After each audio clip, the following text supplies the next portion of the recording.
So it's very appropriate that we have this gospel today, especially with the kids ready here, just ready to go for their first communion. Because this was the same gospel we read by pure providence. Like there's 10 options you can choose from. But by pure providence, this was the same gospel that was read on the night of their first reconciliation, which I'm sure they remember. Right, their very first confession. They were so nervous that night, so they don't remember much. But this was just by providence. On the day they received their first confession, their first reconciliation, also now on the day of their first communion. This gospel yet again. And on that day, you guys remember what I said that day? No? Thanks for being honest. On that day, the little homilet that I gave them was, again, talking about this love that God has and that he calls us to. But I asked them, is it easy to love? And they were like, yeah. I was like, all right, let's find out. And so I asked them, is it easy to be a quarterback in the NFL? There we go. So we all know Pat Mahomes. We all know some quarterbacks. It's not an easy thing if you want to be a quarterback at the NFL level. What does it take? And they went through the list. They did pretty good. Like they're like, you got to train a lot. Good. You got to be talented. Good. You got to put in the work. You got to put in the sacrifices. Say no to a lot of things. One kid, I think that's just me. I said, you can't eat Chick-fil-A every day. Like all those sorts of things. There's a lot of sacrifices you have to make if you want to be a quarterback at the NFL. Great. And we know that. No one debates that. But then we get to this gospel, and Jesus gives us the commandment of all commandments. He summarizes all of the commandments into this one commandment. He doesn't say, you know all those other commandments? Ditch them. Just do this. No, he says this is the summary of them all. If you want to summarize all commandments into just one, it's this. Love one another. As I have loved you, love one another. That's the commandment. The thing is, everyone loves to quote this, but I'm not sure everyone knows what it means. Everyone loves to say, gosh, we just need to love each other. Can everybody just love each other? What I think most people mean when they say that is, can't we just be nice to each other? Which, please, be nice to each other. But that's not what Jesus says. Now, Jesus doesn't say, just be nice. Jesus says, love one another. As I have loved you, love one another. And that can be very difficult. It can be very difficult to love. Again, easy to be an NFL quarterback? No, good job. Now they're paying attention again. No, not easy to be an NFL quarterback. A lot of sacrifices, a lot of work that takes. Same thing with love. To truly love another, it takes a lot of work. Anybody been married for more than 5 minutes? Show of hands. No hands. Okay, never mind. If you've been married for more than 5 minutes, you know that. You can be very difficult to love your spouse each and every day, in the good times and in the bad. How long did it take you to teach your spouse to put the toilet seat down? Right? That's a concrete act of love, though. It's a simple way to love the other person. But that's just it. It's not always easy. Love's not automatic. Just like if you want to be a quarterback in the NFL, it's not automatic. It takes a lot of work. Same thing with love. Love's not some blasé commandment from Jesus that means be nice. No, it can be quite difficult at times. So for the last 4 weeks, we've been talking about one of the ways Jesus says, if you love me, keep my commandments. He makes it pretty simple. It's like one of those commandments that we've been talking about, this revolutionary commandment. This revolutionary way of living our lives is that third commandment, which is to keep holy the Lord's day. It's a revolutionary commandment that completely changes everything. Because again, the way that we look at the world is, I've got 5 days of work, then I've got my weekend. Or we're like, I've got 7 days of work, and then 7 more days of work. But Jesus, then what the Lord gives to us is like, you got 6 days. There are 6 days there, but then keep holy this day. In other words, keep this day set apart. Not just go to Mass, that's part of it. We'll talk about that. Not just go to Mass on Sunday, but keep the whole day holy, the whole day set apart. That's a concrete act of love that we can make towards God. Again, it's very easy for us to say, I love God. I love God so much. Much more difficult to say, and this is a concrete way I will show my love for God. I will set this day apart. It's very different. So like we started this little thing here called Reclaim Sundays. On the 4th Sunday of each month, we're going to work really hard to set that day apart. That's the day where if your kid has sports, you can call and say, oh, they're sick, sorry, click. This is the day you call in sick to work. 4th Sunday of each month, we can say, we're going to set this day apart. We're going to work on that. But just think real quick. How did that last Sunday was the 4th Sunday of a month? How did that go? Just think about your last Sunday. How did it go? Was it easy? No, it's not easy to do that. Again, it's very easy for us to say, I love God. Easy to say words. Anybody can say words. But to then say, I'm going to live that. I'm going to put the toilet seat down. I'm going to show God I love him in a concrete way. That's different. And it takes work. So again, I don't want to discourage you. I'm encouraging you. This path of love can at times be quite difficult. And yet that's the path we're called to go down. This path of great love for the Lord. One thing I want to talk about today, though, especially First Communion Day, it's a perfect day to talk about it, is the importance of the Sunday Eucharist, though, on Sunday. As Catholics, we're all good little Catholics. Everybody a good little Catholic? We have some visitors. Welcome, visitors. If you're not Catholic, you're welcome. It's okay. But even if you're a good little Catholic, you know, as Catholics, we have the obligation to attend Mass every Sunday. And if we don't, it's a grave sin. That's the church teaching. We have an obligation to go to Mass on Sunday. But it's very easy to leave it at that. It's very easy for us to say, I know, got to go to Mass. It's Sunday. Got to go check the box off. It's very easy to do that. But look at these kids. They're stoked. One of them's sleeping, but that's okay. They're stoked out of their mind to be here. They're ready to go. It's First Communion Day. For the first time they get to receive the Eucharist. They're ready. This is a great day. We don't look like that on Sundays, though. We're like, Sunday, got to go to Mass. But no, long before it was ever a law, though, long before it was ever a church precept, it's like, I think it was the 13th century when it finally became an official church teaching, you have to go. Long before that, the earliest Christians, the earliest followers of Jesus, they were willing to risk their lives to be here. From the very beginning, they were willing to risk their lives to come to the Sunday Eucharist. Again, we turn it into, I have to be there, or I could really use some Jesus in my life, so I'll go today, or I'll feel better if I go. But from the very beginning, they were willing to risk their lives in order to be here. Why? Because for them, the earliest of days, the Sunday Eucharist wasn't just a time to remember Jesus. It wasn't just a time to hear a good homily or to see your friends. The Sunday Eucharist, because Jesus rose from the dead, the Sunday Eucharist was the presence. They were celebrating the presence of the risen Lord in their midst. Jesus is here. And they're like, I want to go to that. I want to go see the Lord.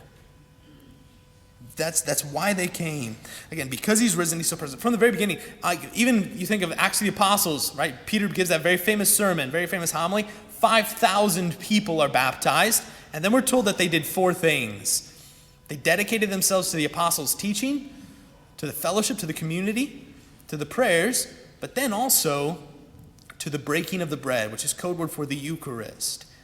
They dedicated their lives to coming each and every Sunday, and they were persecuted for it. Scripture is full of people that were persecuted for just trying to live their faith. So again, it's not just a simple command of Jesus, hey, be nice. It was like, this might be difficult, and it might also involve persecution. The path of love isn't always easy. One of my favorite examples, though, is from the early centuries in the year 150. There's this letter from an early saint by the name of St. Justin Martyr. Right, he wrote a letter to the Emperor of Rome. The Emperor of Rome was just like, what are y'all people doing? Who are you? And so Justin wrote him a letter to explain why the Christians were so weird. And he told them about this Sunday gathering that they would have. Every Sunday they would gather outside the city walls of Rome and gather to celebrate the Eucharist. Later on, there was another Roman emperor by the name of Diocletian. Diocletian did not like these people, and so he outlawed that gathering. He said, you cannot go to that. And all the Christians said, watch us. They're like, watch us. We're going to go. Later on, and this is the famous story, which is the martyrs of Abatine. 49 Christians were captured in this little city of Abatine. They were put on trial. They were tortured, imprisoned, then put on trial. And because the Romans were so organized, we have the trial transcripts. We know what happened at the trial. And they asked them, why do you do this? What's your problem? And they said, without fear of any kind, we celebrate the Eucharist, because it cannot be missed. And then another person said, we cannot live without the Eucharist. This is from like the earliest days of the church. The earliest days of the church. And that continues even to this day. Like even just a few decades ago, like I told the very famous story of that man from China. But in China in the early 1900s, during the rule of Mao Zedong, right, he outlawed going to Catholic Mass. No more church. But people still did. There's another famous story of this little girl in China. How old are you guys? 7 and 8? Perfect. She was about 7 and 8 years old. Convenient, huh? She was about 7 and 8 years old, 7 or 8 years old. But the soldiers come into her town and they destroy the church, rip open the tabernacle, throw the Eucharist all over the floor. They don't care.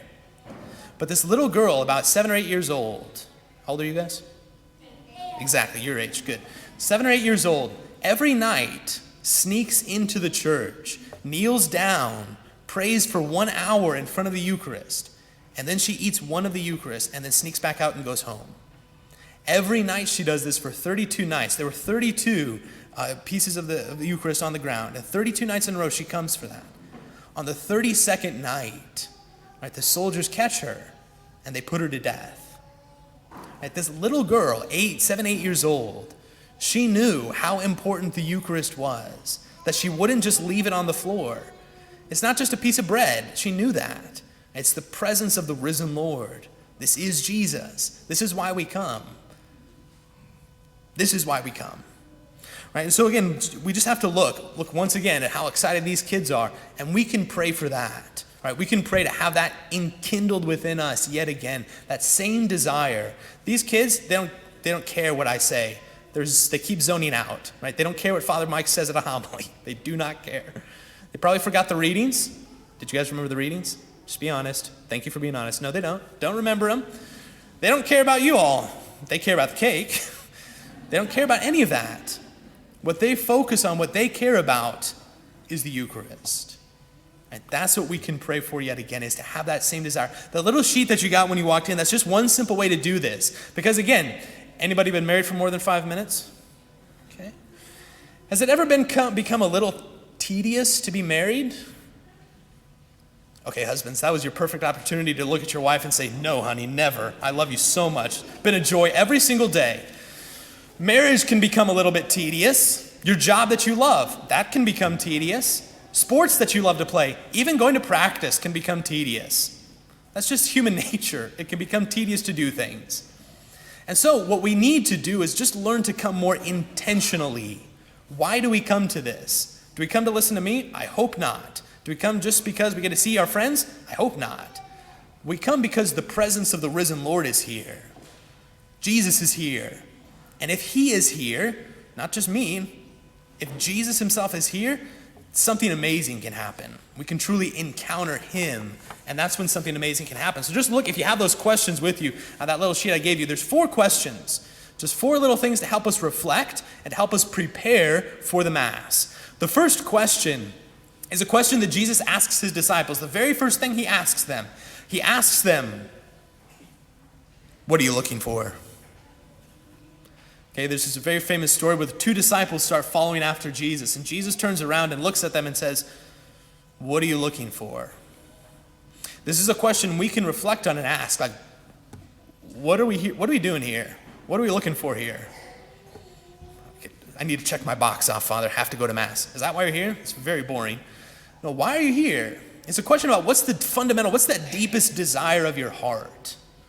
There's a lot of things in our life that distract us from that deepest desire. We have work, we have kids, we have schedules, we have sports, we have a lot of things in life. Beautiful things. We also have other desires in our life that get away. We have desires for career, money, fame, power, control, all those sorts of things. Okay.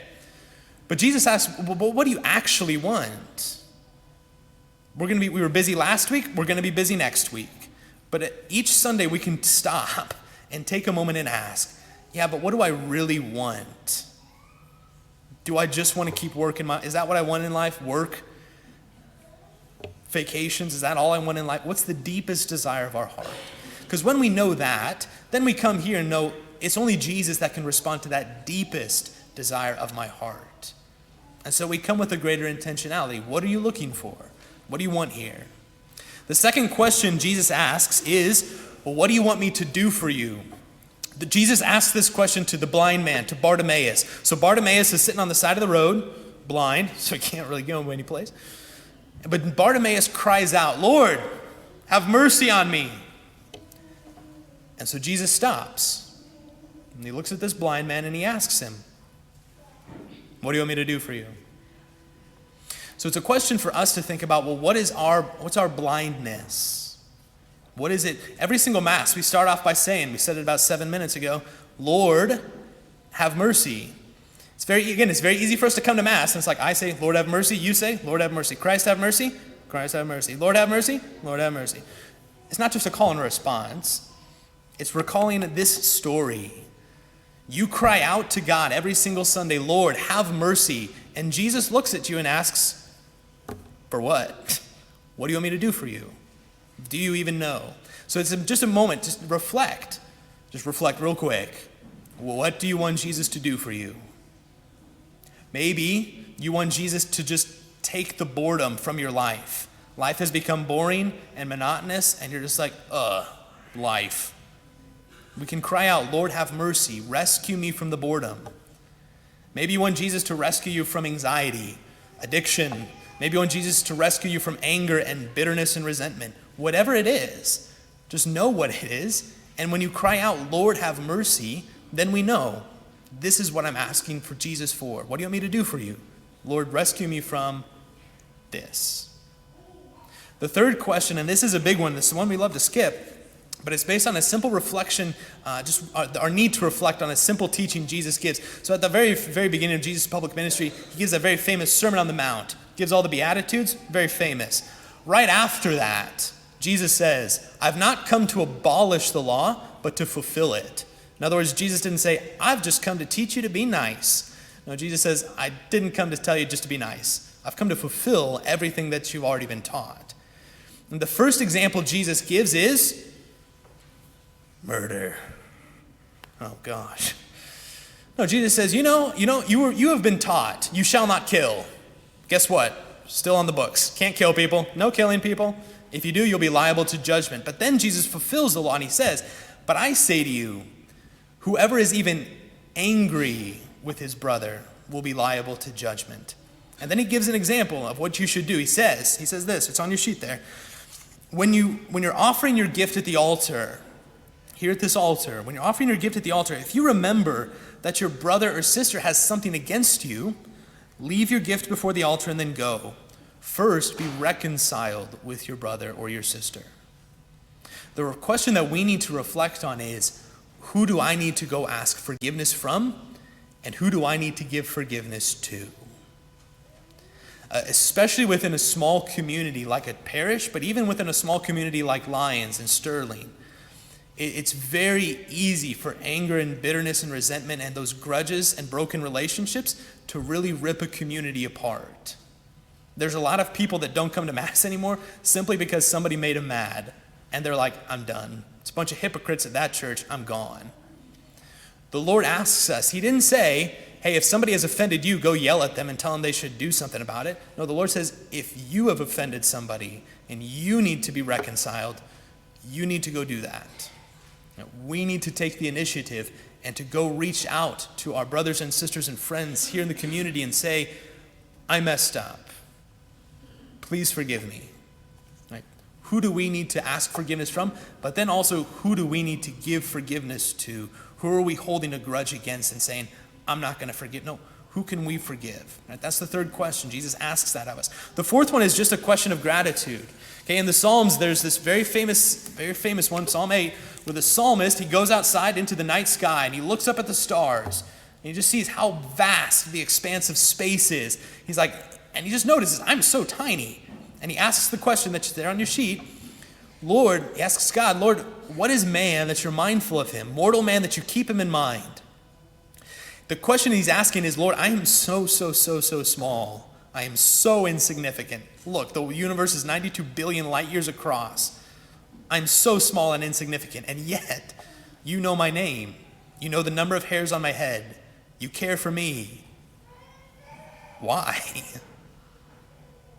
The psalmist is just struck with gratitude at how good the Lord is to him, even though he's so small and insignificant.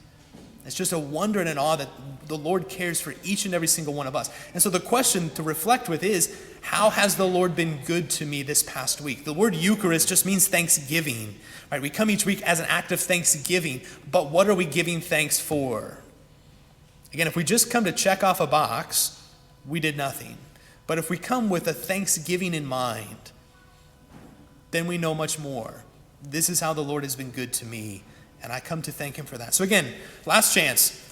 Look at how stoked these guys are. Stoked. What if we could come to the Eucharist each and every Sunday just like that? And that's what these questions are meant to do, just to stir up that desire within us once again.